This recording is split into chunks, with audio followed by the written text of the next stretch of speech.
Hello viewers, welcome to VO Life, Toby's voiceover masterclass, also called And Gravy for the Brain, where we talk to the most interesting people in voiceover, the movers and shakers, the people who are doing things that you want to know about. And today's guest, well, if you live in Australia and probably around the world, you would have heard her on videos, you would have heard her on commercials. She's been the voice of a bunch of different networks and also on the speaking circuit. She's been doing so much in our industry.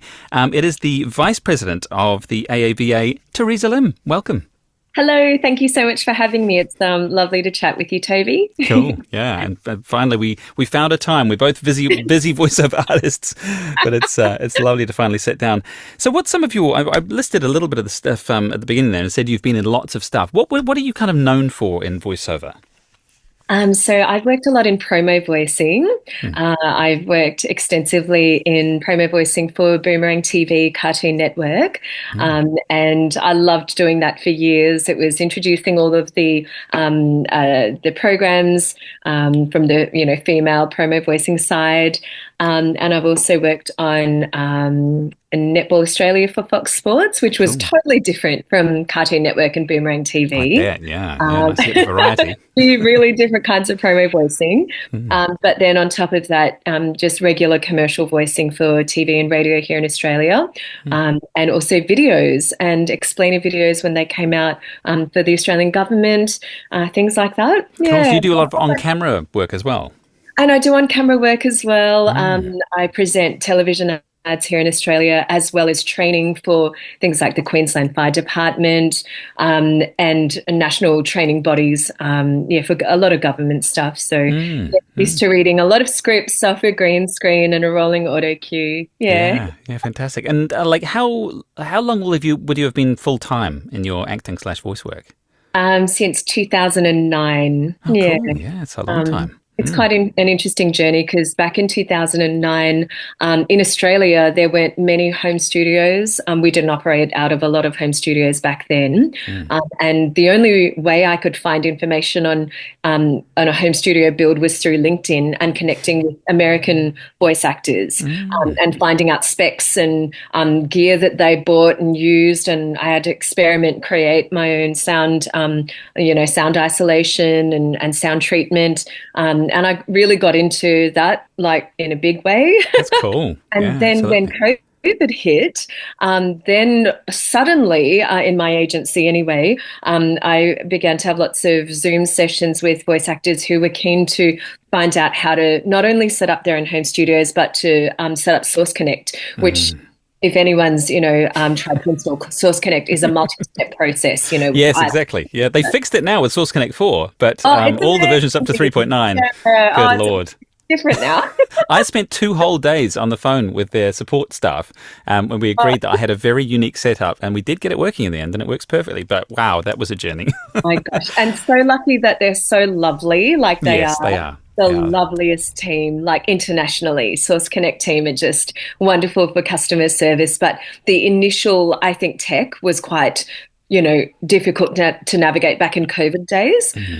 So suddenly I found that my nerdy passion for home studio gear and microphones and sound treating spaces at home and finding the best, place to set up, different microphones came in handy for different voice actors across Australia and even overseas. I remember Zooming with some voice talent in Los Angeles and giving advice on their, setups over there. And then so I think since COVID, a lot of our work in Australia has moved from going into studios. So I used to have to go into studios a lot, you would just be sent to studio a lot in town or even interstate. I'd fly in and out to Sydney or Melbourne. I'm in Brisbane. To now moving it to home studio records through Source Connect. So I'll often work with a client in Melbourne who's got a client listening as well online who might be in Sydney. And it's a lot more, it's advanced a lot since COVID. So. It is amazing, isn't it, when you think, because I was always into audio gear and had been a sound operator for many years, but then I set up home studios in 2012. Just how much easier it's gotten and how far forward and how kind of consumer level the technology is now, isn't it? Yeah, definitely. Yeah. And things like different browsers becoming available, like Clean Feed, even like, Zooms and things like that. When they, started becoming popular for use, they definitely helped with the directing process instead of just listening through audio without a visual, or like using Skype, the old Yes, Skype, that's right. I remember the network. Skype days as well. So I've sort of seen the whole evolution of working from home in a home studio in Australia. Like, so back in 2009, America was already 10 years ahead. Like, voice actors in America in 2009 already all had a home studio, and they were so proficient and used to sending auditions in remotely and things like that. So America's always been, very advanced in that. Interesting. And I got the sense that Australia was because I remember going for representation or trying to find an agent in Australia, and most of them said, look, you really have to be in a big city because you're going to have to go to studios all the time. And I'm like, well, surely you can do home studios. And they were like, no, not really. I was really surprised. But since COVID, I think that's changed. Absolutely, 100%. A lot of agents were mostly based in Melbourne and Sydney, and would only rep talent from those cities back in like 2009, 10, 11, 12. Because if you were based remotely outside of metro like Sydney or Melbourne, you couldn't get down for the audition. So you had to be there in person, and it's just changed so much, and technology has changed so much, and we'll talk about that more with AI later. Absolutely. Yeah, fantastic. So what does a typical day look like for you? Do you have a typical day, or do you like the fact that it's different every day? It is different every day, and it really depends on what projects I'm working on. Some, if they're longer form narration, will take up chunks of days, and some, if they're ads, will take up a short portion of the day. And I really like how that's mixed up. And sometimes I will still get sent back into studios. So and I like that as well. I love working with audio engineers in person. I love working with writers in person. So I like being able to go into different studios and working with agencies like that. Fantastic. It is nice to have the variety, isn't it? Again, coming back to your sort of your fascination and interest in the audio side of things, like in the technology side, because for a lot of people that I sort of teach or who want to get into the industry, like setting up a home studio is quite a big barrier, and they feel like there's so much to learn in terms of the technology and the editing and the email and just all that kind of stuff. Have you always been interested in that side? Did you kind of set yourself the challenge, and how did you kind of just learn about the stuff? Was it just passion that drove it? I had very basic, limited understanding of gear at first, because I have a journalism background as a newsreader. So my focus was on writing, and I would voice the bulletins that I'd written, and using the radio stations. Software is very different from, editing your own. You'd go in and read the session, and you're basically just pressing a button that's have everything preset, all the levels are preset, blah, blah, you just read and that's it.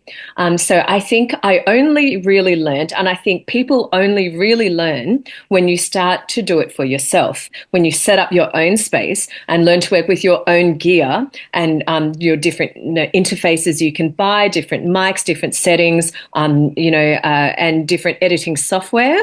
And there's, software that you can buy or software that's free. I have sort of talked through with lots of different students, what's best for them at their stage. And so I'm of the worldview that you just start basic, and as your career grows, then you upgrade. I don't feel like you should invest, a lot to start with and then just be like, in debt. Totally. I feel you grow with your experience and scale. It takes the pressure off, doesn't it? Those early days, if you haven't over-invested, then you can try it out. Like any hobby, you can buy the gear for $1,000 and then lock yourself away and listen to your own voice for 2 years. Exactly. And like my dream one day is to have a mic library that's available for voice actors, where there's, a wonderful range of microphones that suit lots of different voice types, that you can hire a microphone from a local mic library and test it out as a, budding voice actor, and get some work through it, build up some income, and then pass it back and pass it on to someone else. And That's a you lovely invest idea. in your own mic. That's a really nice idea. Yeah, it's like, because like lots of different mics suit different voices, even like male and female voices, more sibilant voices, more bassy voices, and different rooms as well.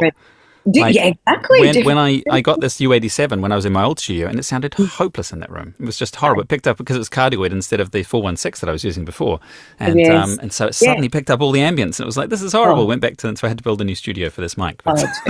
Yeah, totally, exactly. And and we're looking at those omnidirectional mics or directional mics. The 416 is it's a very directional mic, and it's very clear, but it's used in all advertising here in Australia. So we use that, even though it's not my preference, but I have to use it for continuity. And so it's sort of, you come across all of these little, like, I have custom mics that I love. There's an Australian brand called OPR, Open Plan Recording, who's made, they're all made by Mike Chirego in Melbourne. He hand makes like a OPR 87, which is a clone of the U87. I've got that, and I should have gotten it up from studio. And there's also, I've got a Bee's Knees, and they're handmade in New South Wales. That's a FET microphone, and I've got the EliFet mic. So, it can get really, really like specific based on your voice style and sound. But if you have one basic microphone, like, that works for you. So I do most of my work on the 416. Like, that's just what I use for my regular commercial work. I think if everyone's got one mic that they are comfortable with, and that's what you learn to work with and learn to adjust your sound to. Yeah. I was going to save these questions till later, but I'm going to get into them now because we're both clearly very technically enthusiastic.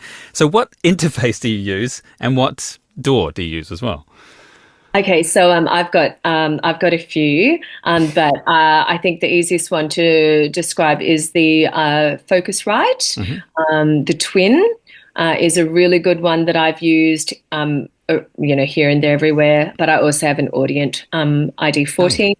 And I use Pro Tools, but Pro Tools is a bit of a beast. It's a bit too much for single track editing. Yeah, that's what I tell most. Twisted Wave is good. Twisted Wave, Twisted Wave is good, but you have to purchase that one. But that's an excellent single track editor.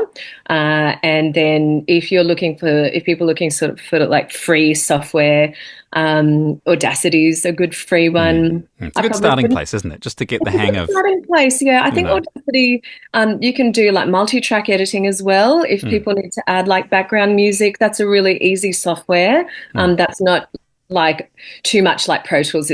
Pro Tools, number one, it's expensive, and then number two, it's like it's almost too much. You can create a whole TV ad from it. Exactly. Like, I often tell people it's a bit like it's a bit like the classic thing of using a Ferrari to like go pick up the kids from school. It's like you don't exactly. So I sort of think the middle ground between a free thing and like Pro Tools is, I'd say Twisted Wave is really like it's good, and the Focusrite Scarlet Twin 2i2 is a really good middle, reliable. I reckon a reliable one. That's not too much like, an Apollo or something like that. It's also like, it's amazing, but it's a lot. It's overkill. In most instances. I reckon. Cool. So I always say to people, you could get a Rode NT1, you get like a Focusrite 2i2. I would buy Twisted Wave. I think it's a good, it's a good investment for $80, I think it is.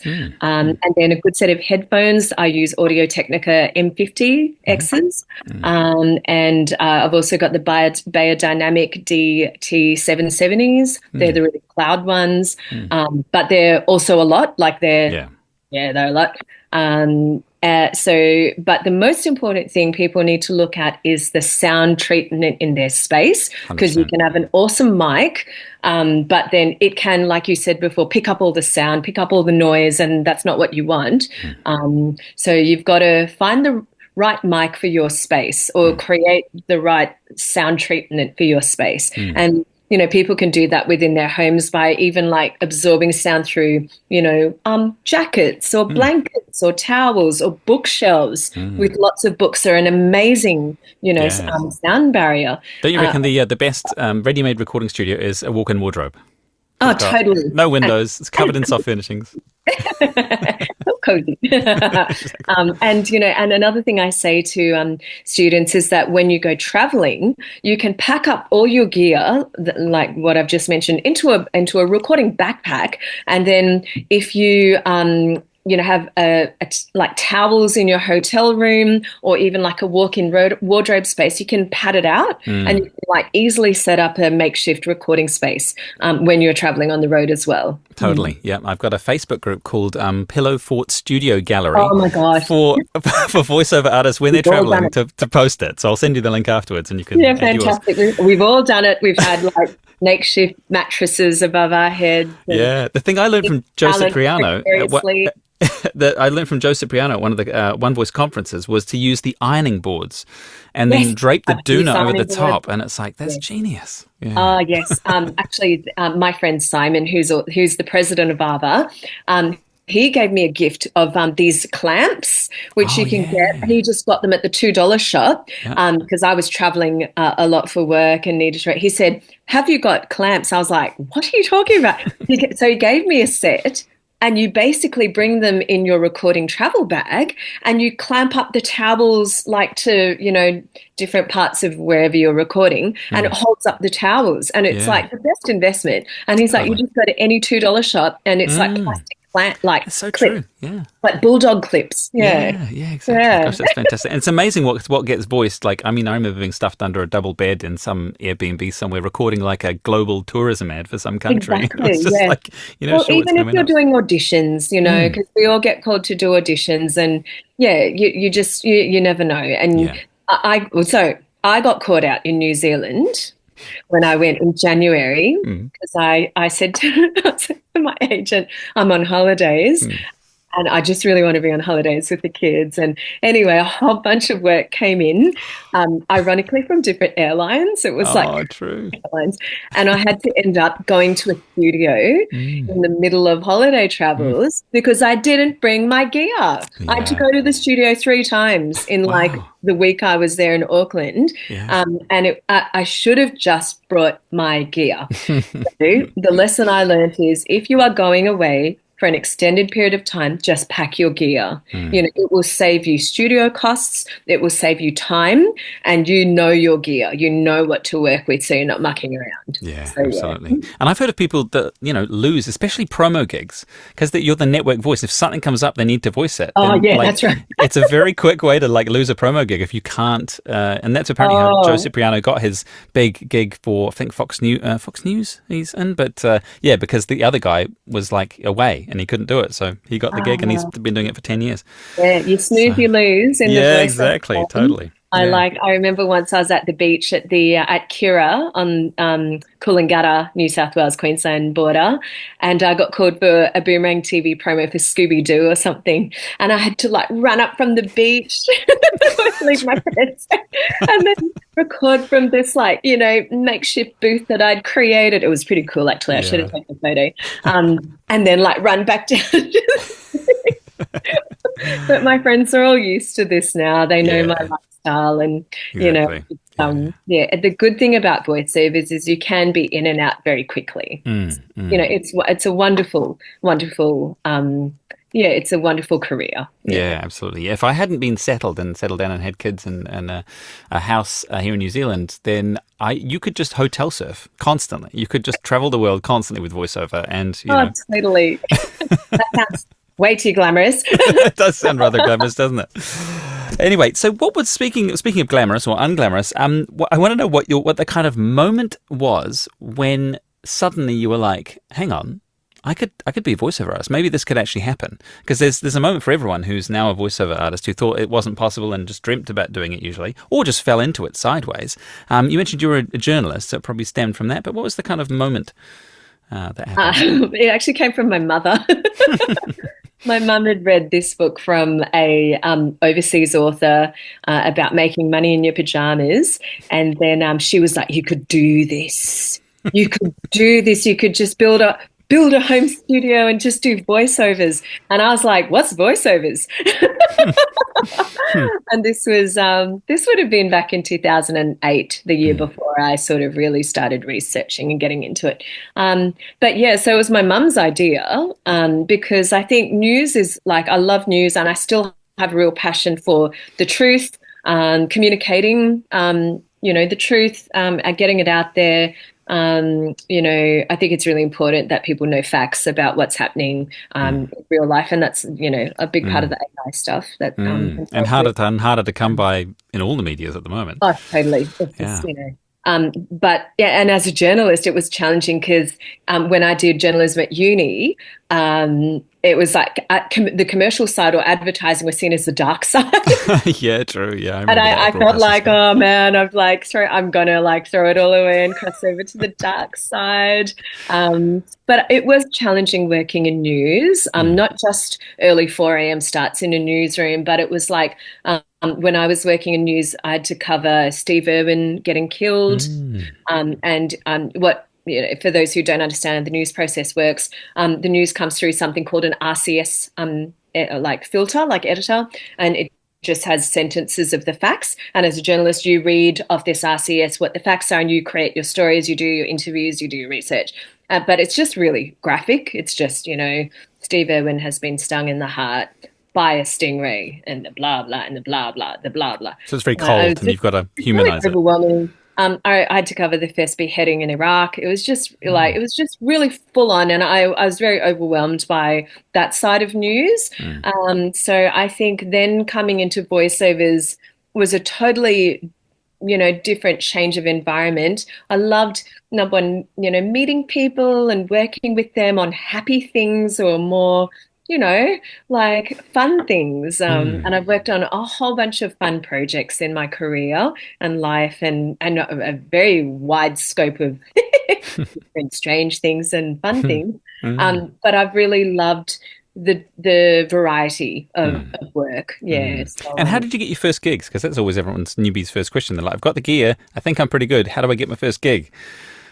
I started freelancing. So like this is back in 2009, and a friend, an audio producer friend was like, I'll do you a demo. So here's 3 scripts, random scripts.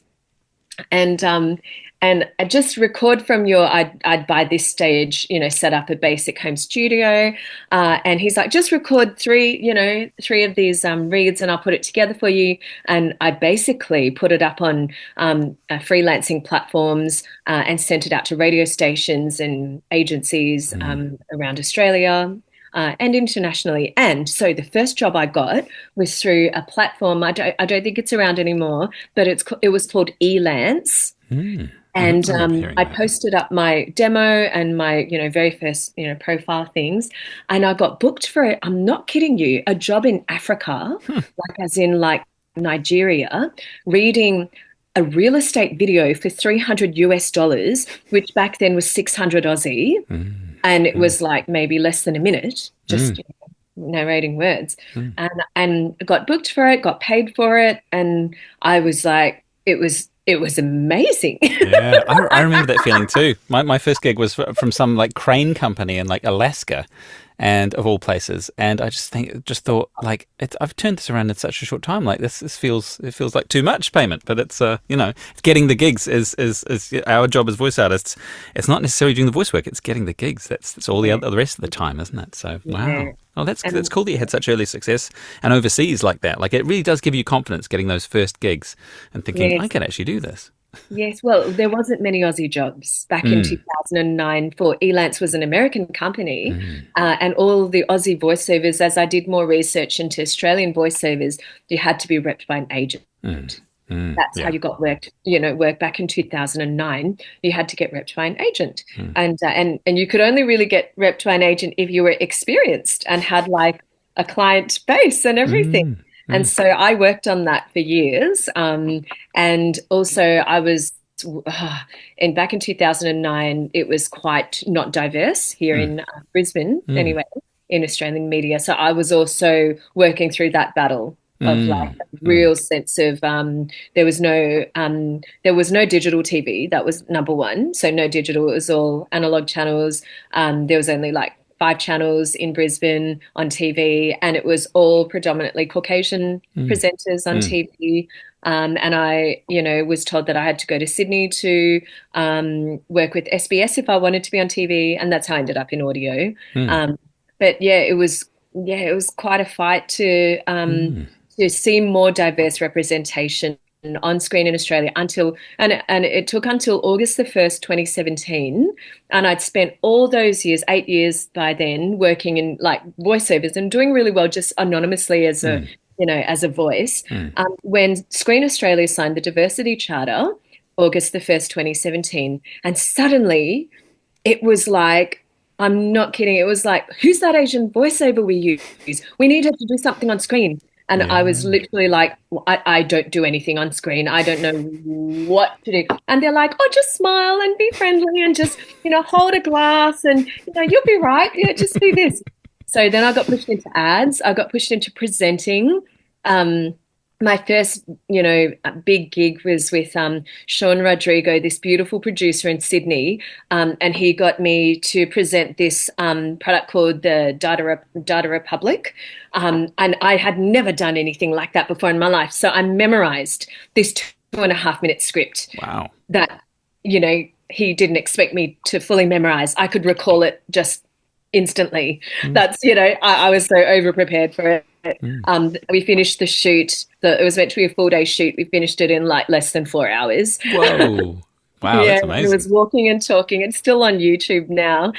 But that was my first introduction into on-screen work. And then since that video, I've done so many on-screen stuff. And I love it. And now, of course, the media landscape has changed. And we've, that we've introduced a lot more diversity and inclusion. But we're still working through issues of tokenistic casting. So I have quite a generic Asian face. I'm from Brunei. That's my original ethnicity. I'm from Brunei. But I get cast for like Japanese, Chinese, Thai, all different sorts of, Asian. But not with authenticity. So it's like, it's still, tokenism, like you say.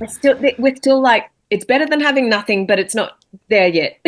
Yeah, totally. And it's the same with accents for voiceovers. If you say, I always get asked, oh yeah, can she do an Asian accent? And I'm like, which one? Yeah, exactly. Yeah. Because you speak Mandarin, right? I speak Mandarin, 我讲中文, and you do that with voiceover as well. So you've got 2 different languages that you're working under, which is amazing. Yeah, fantastic. Do you do any accent work as well? Asian accent. I always get cast for Asian accent work, and some of it's quite funny because like some will be like just slight Asian accent, a hint of Asian accent. It's like Australian, but she's Asian, but we're going to hear the Asian. And then the other side is like completely like over the top, like full like caricature Asian. Right. Yeah. Exactly, and almost like making fun of our own, accent. Yeah. But there's that side. So when we say accents, there's that whole, range of like what that looks like as well. So it's lots of fun. Just depends on the job is. Exactly. Yeah, exactly. You have to be as versatile as possible these days, right? Because there's a finite pool of jobs, and the more of those auditions you can occupy, then the better the chances. Yes. Yeah, exactly. Too right. Yeah. So now in 2025, you're the vice president of the Australian Association of Voice Artists. I keep just going AAVA, but it's the Australian Association of Voice Artists. Can you tell me a bit more about it and when it started and how you got involved and what it is effectively? Yeah, okay. So AAVA formed last year in April. I think we officially launched in May. And it was the brainchild of this wonderful gentleman called Simon Kennedy, who wanted to create a group for voice actors in Australia and New Zealand, and as a support for us as voice actors facing I guess, challenges in the industry like AI, tech that's advancing, and also being a hub for like training and resources and a community where people in different regions and states could find like a little network. And we wanted it to be across repped and unrepped talent and really sort of bring together the community. And so we formed just a little over a year ago. And oh my goodness, in that time, we've just done so much. Like, it's been a really specific body for the industry in Australia. We have the MEAA here, the Media Entertainment Arts Alliance, which is our union body, which is fantastic for like actors and journalists. And it also caters for voice actors, but I wouldn't say we're a big part of, it's not specific enough, really, is it? It's like, the voice actor. Whereas AAVA is completely for the voice actors, and there's nothing quite like it, in Australia. So it was a niche, I think, that Simon saw and then brought together different individuals with different skills and interests and talents within the voice acting community in Australia. And brought us together, and we've basically tried to tackle AI. That's been our major focus. We gave, so Simon, myself, and Leslie Chambers gave evidence at the Senate inquiry into the adoption of AI into Australia last June in Parliament. And we presented evidence that we had compiled as to why we believe that legislation and safeguards need to be in place to protect voice actors and Australians from voices being unethically cloned. So we put together a massive document submission, and we're sort of petitioning so that the government will introduce labeling, AI labeling, and disclosure for any AI voicing. Yeah, that's fantastic, isn't it? Because it is, like you say, it's not just protecting the artist, but there is so much potential fraud when you can simulate someone's voice. That's your voice, and AI puts all that into question. Which we'll get into in just a moment about the AI stuff, because I really want to pick your brains on that. AAVA, without changing the logo, you could make it the Australasian Associated Voice Artists. Just saying. We could, Australasian, and like that could incorporate everybody. Yeah, New Zealand, everyone. I'd be keen. Yes, New Zealand, everyone. But we are also so supportive of like other countries and regions forming, that's right, their own groups. So we've in the last year seen Canada form CAVA. CAVA, that's right. Bev Standing, a good friend of mine, is heading up over there. So we're so excited for them. Obviously, we followed our sister group NAVA, where we work very closely with them, and they sort of guide us and help us. And, we are part of the United Voice Actors, UVA, United Voice Alliance. So there's a whole bunch of different groups in that UVA alliance. I think the more that people come on board, and, it'd be great to see New Zealand or different parts of Asia Pacific form different groups. I had another gentleman reach out from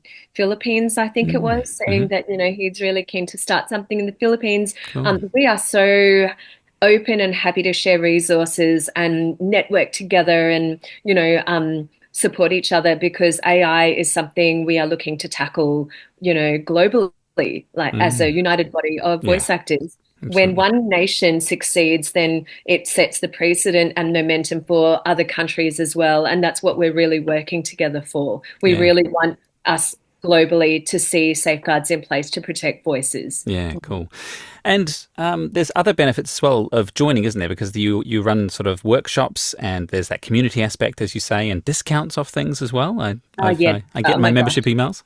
Yeah, that's right. We got so I love our webinars. We've had such incredible webinars from both international experts as well as local, and we've had IP lawyers come in and tell us about contracts to protect our voices against AI cloning, what we should include.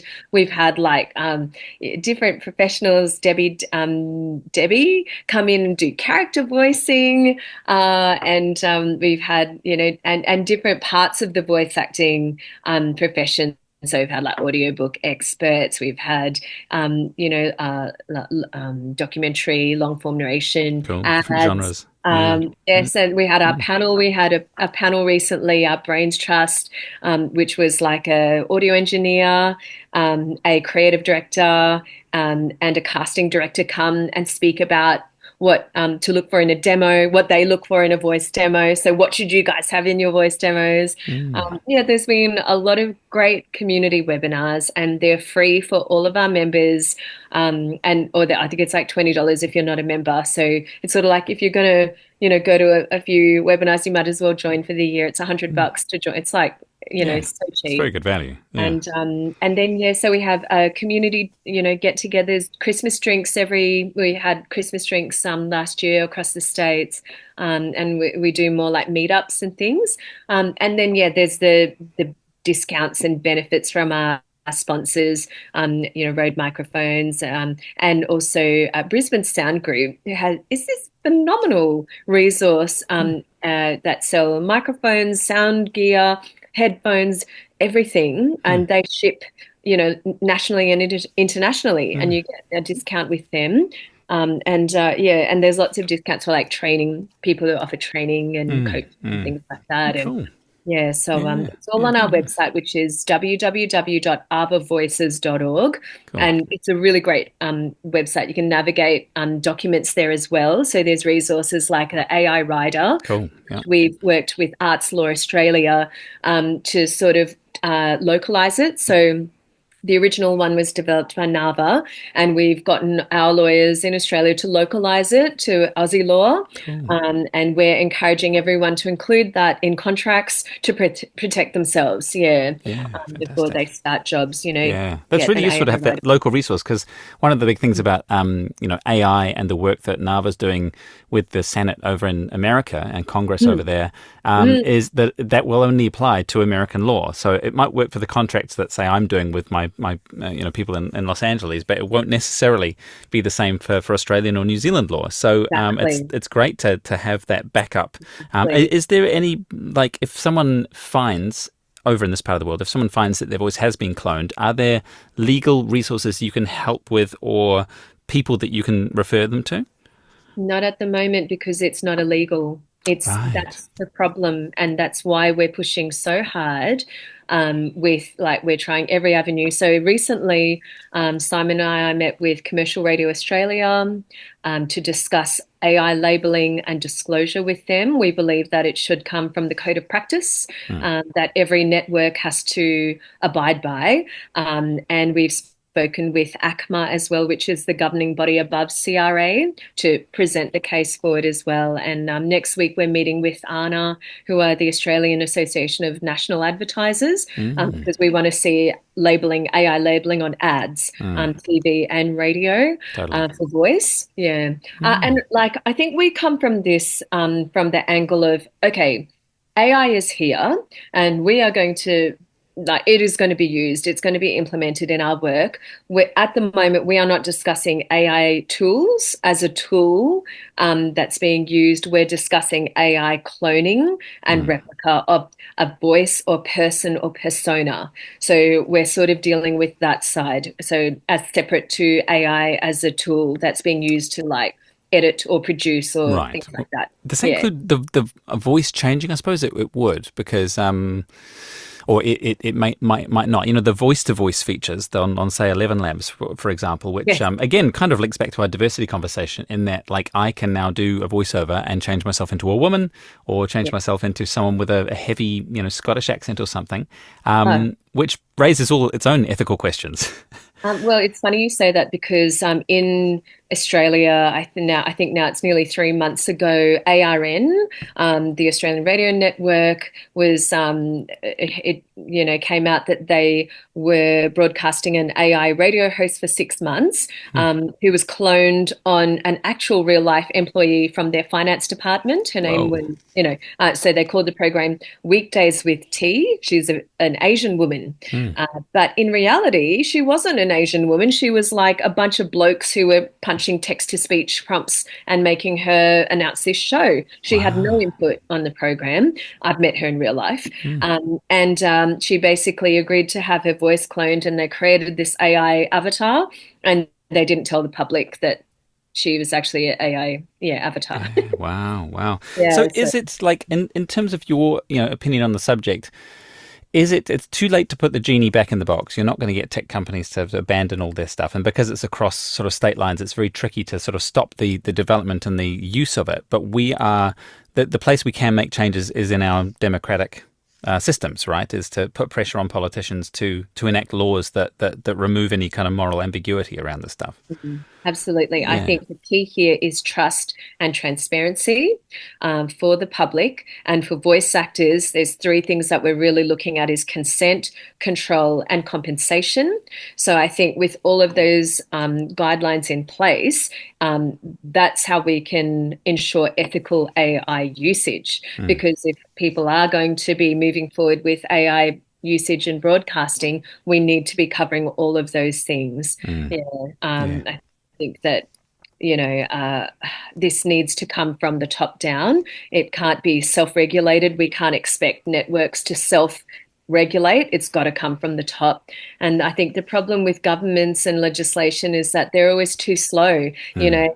Technology is advancing at the rate of every 3 to 6 months. It's just jumping and jumping and jumping. And we really need action now before, like you said, the genie is out of the bottle. It's sort of hard to stuff it all back in. So, we're at AAVA, we are trying, we're obviously approaching the government, and we're speaking with the communications minister. There's a new one that's, she's just been inducted, who's conveniently in Queensland. So I'll be visiting her. We've met with the Speaker of Parliament, Milton Dick, who's my local member. He's great, very supportive. And so there's actually been really great parliamentary support. Like there's been good support. It just takes time. And so while that's happening, we're trying to approach all the other regulatory bodies, like CRA, ACMA, ANA. We're trying to get them into the conversation, because when we go to speak to them, they actually have no idea what to do. There's no code of ethics in place. No one's got any idea how to deal with it, because there's no specific body that's taking responsibility for it in government. It's such a new technology. It is. It almost falls outside of what has, traditionally come to pass. Except you'd think sort of, there's always been, well, there hasn't always been copyright law, but there has been copyright law for many years, and people are very familiar with it. But it's so interesting at how like the copyright law ends quite short in terms of, if you produce new content, but it's based on content that is copyrighted, it's somehow fine, isn't it? Yeah. So it's almost like the previous copyright law didn't go far enough because they didn't know they had to, and people would exactly. And you've hit the nail on the head.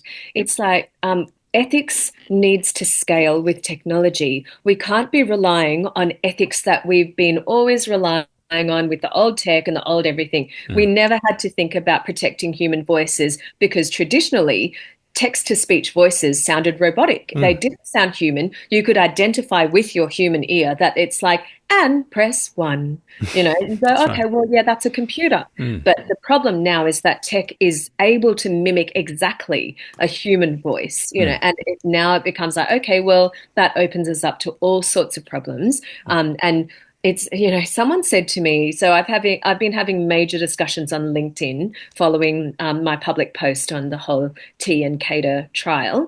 Someone said, oh, well, it's just like you're going on, we're riding horses and we're going to ignore that cars are being built. It's like, just stick with your horses. Don't worry about technology and cars and all that. And I said, no, it's not about that. It's saying, if we are going to introduce cars, you need things like road rules. You need things like car servicing. You need things like regulation of car production across the board in order to, why? To keep everyone safe, so that we're not all crashing into each other, so that we're all not like, it's chaos. I feel like that's the same with AI. If we don't have those regulations and safeguards in place, it's going to be chaos, and people are going to get hurt or worse. It's interesting, though. There are a few sort of, I feel like the AI conversation has swung back towards the voiceovers favor recently in a few areas. Like one is that like whenever I go into a sort of a big advertising session now,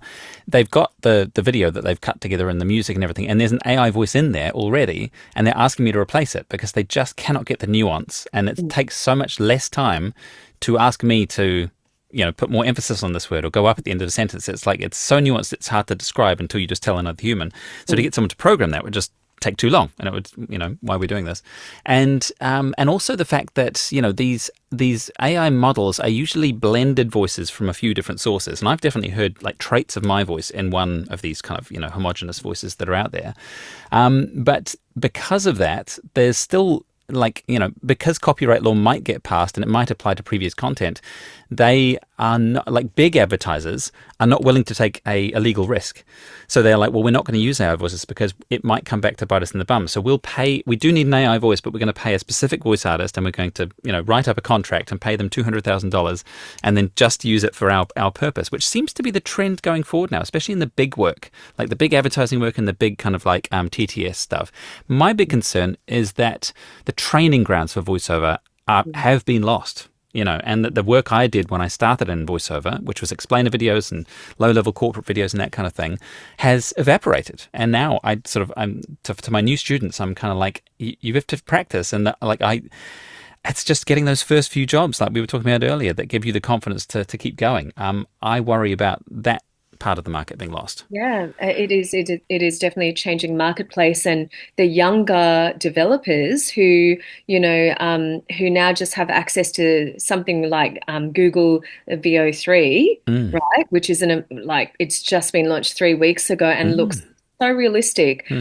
These young developers who have no idea of the history that we've had in doing real human voiceovers or whatever, they're just texting, typing prompts in, making whole films. And then there's voices available, there's likeness available, and they create it in like seconds. So it is a really full-on changing marketplace, and we have to look at where does this leave us as voice actors for the future. What's the succession plan? How does the forest grow without seedlings? Yeah, exactly. And it's sort of like, if AI voicing is the future, well, we really need some like legislation in place now, because someone could steal either of our voices and, like you said, blend it into what we call a synthetic voice, like a voice that takes parts of data from a lot of different voices and creates a synthetic voice. And then it's like, well, how do you what do you do with that? Yeah. One of the other things that gave me hope was the fact that it seemed like AI voice had peaked too soon, because there were still there were so many platforms. Like Google released its Tokotron 2 tool back in, I can't remember when it was like 2020 or something, and everyone was like, wow, AI voice, it sounds quite realistic. And they built API backends for it, and like Speechelo, for example, or one of the other like horrendous ones, which it sounds terrible and it's immoral. But now I get still see ads on Facebook every now and again for it, and they're trying to give it away for like $10 for a lifetime license, which seems like it's not working for them. It's not a business model that has been successful. And I hope, I hope that there's a silver lining in that, it is a tool that we can use as voice artists to license our voice for new work that never would have existed before AI voice was a thing, like dynamic scripts, for example, or dynamic advertising in store, where they make a special and they want to voice it within 5 minutes or something, and possibly on radio stations as well for doing sort of like rip and read ads that used to have a human to do. So there is a little bit of hope. Is there anything that sort of gives you hope? I do think that when I look at generative AI, so that's what we're really talking about, generative AI, the way generative AI works is that it learns and relearns and learns and relearns what it thinks is the best or most popular content. And so with voicing, this could potentially mean that the same top voices are being used and reused, used and reused. And I've already heard that from a number of platforms, that they keep hearing the same male voice. Totally. I know the voice you mean. There's one that's all over YouTube. It's that voice who writes us everything like this.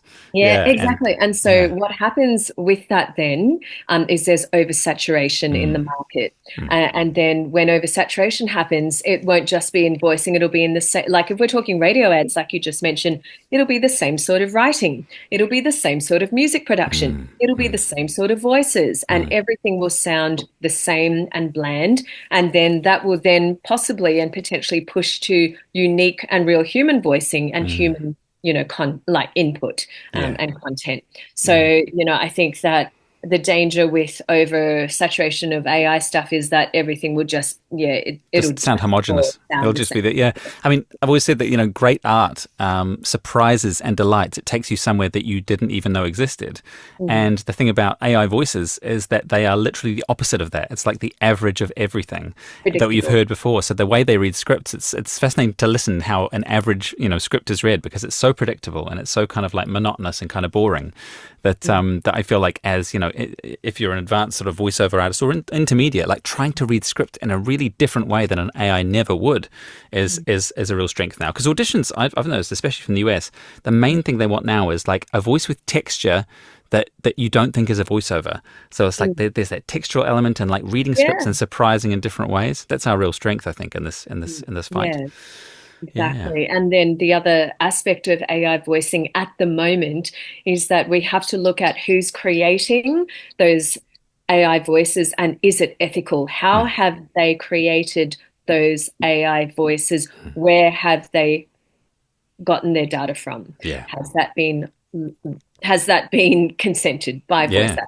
Yeah, because and if we're looking at certain bigger groups like 11 Labs, well, no, they scraped thousands of hours of voice actors' voices from audiobooks that were free online without the consent of those voice actors. So when we're looking at the creation of ethical voicing, that's really, really important, finding out where and how it's been created. Yeah, absolutely. Yeah. No, it's a very big topic and it's developing every day. Your sort of like predictions for where it will go in the future, in terms of the legislative stuff in Australia, it's looking good by the sounds of it. We're very persistent. Well, I'll put it that way. I'm very persistent, and Simon is, and the whole committee. We're very committed to this. Awesome. We're committed to the vision, and we've got an amazing community internationally who are also very driven. So I think between all of us, we really want to see legislation in place that protects all human voices, not just the voice actors, but really when we look at the dangers of AI voicing and how realistic it is, we really need everyone's voices to be protected. And so that needs to be recognised in legislation. It really does. So hopefully as we keep pushing ahead with the new Labor government, we'll be able to do that. So recently this year, China and Spain have introduced mandatory AI labelling. Cool. So that's kicked in a couple of months ago. And so we're saying to our government, if Spain and China can do it, then surely we can implement mandatory AI labeling across broadcasting. Fantastic. China and Spain are saying, if this is AI, like, if something's on screen that's AI, then they're labeling it. This is AI generated. So we're saying we need that as well. Is there audio labeling as well with those cases? Like, do they say if it's a radio ad, voiced by AI or something at the end? Exactly. And then we're sort of discussing so I've met with ARN and Nova so far and discussed options for labeling. Cool. And so because we know a 15-second or 30-second ad is very precious time, we're sort of discussing, well, what are some possible wording options for implementing for radio? And on telly, obviously, you can have it on as a visual on the screen. But we'll discuss that more with Anna next week. Fantastic. But specifically for radio, if there's disclosure in place, it might deter people from using AI voices as opposed to human voices. Totally. Well, keep me up to date with that, because we in New Zealand tend to go wherever the Australian government goes on many topics. So hopefully when it's all written and the hard work is done, I'll just be able to put it under the nose of one of our MPs and get them to take it to Parliament. Oh my gosh, I was just thinking you guys could be maybe the first to implement. Like if you got onto your governments and that, imagine being the first government in the world to have legislation in place to protect human voices. That would just be like awesome. It would be good, isn't it? Then But we I mean, could the follow reality New is Zealand. that the servers that most of this stuff happens on, and this is one of those weird abstract arguments about like, well, where does it actually take place? If I'm doing work in my studio, but it's on American servers, which law applies? That starts to get really mind bendy at that point. But Yeah, it but really anyway. does. But Yeah. I mean, it's so good that you guys have picked up that baton and you're just running with it. And thank you so much on behalf of all of the Australasian voice artists for the work you have been tirelessly doing. And it's not super. I mean, it's interesting work in terms of it's cutting edge stuff, but I mean, legal stuff and political stuff is kind of boring, isn't it? Yeah. I sort of, we've all had to really up our game learning technology. I wouldn't have said that I was into any of that sort of tech before this year, but it's just been a steep learning curve. And I think if we all think of it as a really good learning curve for all of us as voice actors, to familiarize ourselves with AI technology and what's out there, so that we know what we're at risk of and what we need to protect ourselves from. I think it's a good learning curve for all of us at this transitional stage. Absolutely. Fantastic. So you're in Brisbane. Yes. That's where Bluey's from. Oh yeah, my daughter's in Bluey. Is she? She's a character called Winnie. He's a chocolate Labrador. Oh, lovely. I love Bluey. It's the best cartoon ever made. Oh, it is very sweet. And the team is very sweet. Like, they're just lovely blokes. Yeah, lovely, down-to-earth, Brizzy team. Yeah, absolutely. But you don't have any inside word on if there's a season 4 or whether it's just they quit while they're ahead? Oh, well, now that I think, Joe, Your lips are sealed. Fair enough. I'll have to rewatch this space. Yes, exactly. Exactly. Keeping the world guessing, though, for sure. Yeah, for sure. Yeah. Thank you so much for your time today. It's been wonderful to speak to you and find out more about AAVA. I'm a committed member. I'll be a lifetime member, I'm sure. And hopefully we can spread the word and get more onto that boat, because it sounds like a pretty good one to be on. So anything in the interview that we didn't cover that you wanted to speak to?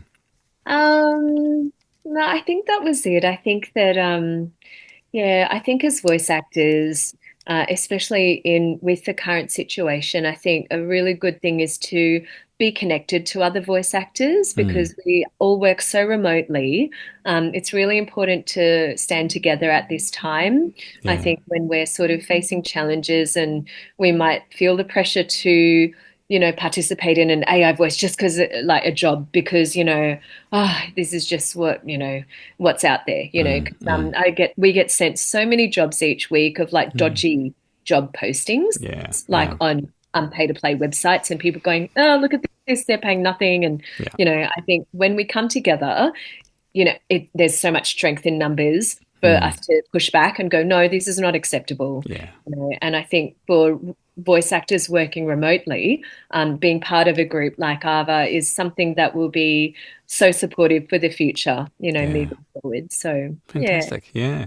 Well, hopefully we can all get into the same room one day. There is possibly like Australasian voiceover conference talks going on at the moment. So I'll have to talk to you guys about that. Because love that. Yes. Yeah, it'd be good to get everyone together and in this part of the world, and perhaps get some of the Americans over as well. Who knows? Oh yeah, I'm sure they'd come over. They're fantastic. Exactly. All up for get out of the American winter and into the Aussie summer. Oh, that'd be amazing. Welcome to. And if it's in Brisbane, they'll be like, "Where am I?" Exactly. It's boiling. Fantastic. Oh, well, thanks again so much for your time. We'll chat again soon.